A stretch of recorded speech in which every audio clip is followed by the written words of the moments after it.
உதகை மற்றும் சுற்றுவட்டார பகுதிகளில் அரை மணி நேரத்திற்கு மேலாக மழை பெய்ததால் சாலைகள் வீதிகளில் வெள்ள நீர் பெருக்கெடுத்தது.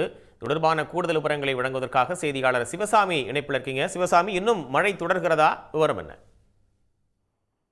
உதகையில் தற்போது கோடை சீசன் தொடங்கி உள்ள நிலையில் தினந்தோறும் மாலை அல்லது மதிய நேரங்களில் தொடர்ந்து கனமழையானது கொட்டி வருகிறது. அதே போலதான் நேற்றைய தினமும் மலர் கண்காட்சி தொடங்கிய சிறிது நேரத்திலேயே சுமார் 1 மணி நேரத்துக்கு மேலாக கனமழை கொட்டி தீர்த்தது. இந்த நிலையில் 2வது நாளாக இன்றைய தினமும் தற்போது அரை மணி நேரத்திற்கு மேலாக உதகை நகரில் பல்வேறு பகுதிகளிலும் கனமழை கொட்டி தீர்த்திருக்கிறது. இதனால் பொதுமக்களின் இயல்பு வாழ்க்கை என்பது பாதிக்கப்பட்டுள்ள நிலையில் கனமழையானது தொடர்ந்து பெய்ததன் காரணமாக மத்திய பேருந்து நிலையம், Charing Cross, Hill Bunk, market, தாவரியல் பூங்கா, பிங்கர் போஸ்ட், காந்தல் ஆகிய பகுதிகளில் மழை நீரானது சாலைகளில் வெள்ளம் போல பெருக்கெடுத்து ஓடியது. தாழ்வாக பகுதியில் இருக்கக்கூடிய சாலைகளில் வெள்ளம் தேங்கி நிற்பதனால் வாகன ஓட்டிகள் கடும் அவதி அடைந்திருக்கிறார்கள்.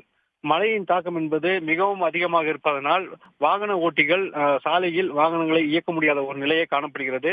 குறிப்பாக ஹில்பங்க் பகுதியிலிருந்து மத்திய பேருந்து நிலையம் செல்லக்கூடிய கூட்செட் சாலையில் தண்ணீரானது அருவி போல தொடர்ந்து சாலை முழுவதும் ஓடுவதனால் வாகன ஓட்டிகள் மிகுந்த சிரமத்துக்கு இடையே வாகனங்களை இயக்கும் நிலை ஏற்பட்டுகிறது.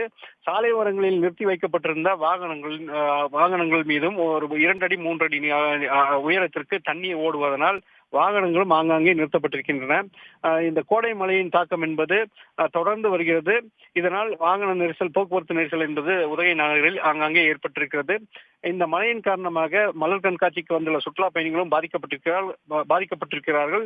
ஒரு புறம் பொதுமக்களும் சுற்றுலா பயணிகளும் பாதிக்கப்பட்டிருந்தாலும் விவசாயிகள் மகிழ்ச்சி அடைந்திருக்கிறார்கள். அதே போல குடிநீர் ஆதாரங்களிலும் அந்த ஏரி, குளம் போன்றவைகளும் நிரம்ப தொடங்கி இருக்கின்றன. விவரங்களுக்கு நன்றி சிவசாமி. உடனுக்குடன் செய்திகளை தெரிந்து கொள்ள சன் நியூஸ் பெல் ஐகானை கிளிக் பண்ணுங்க.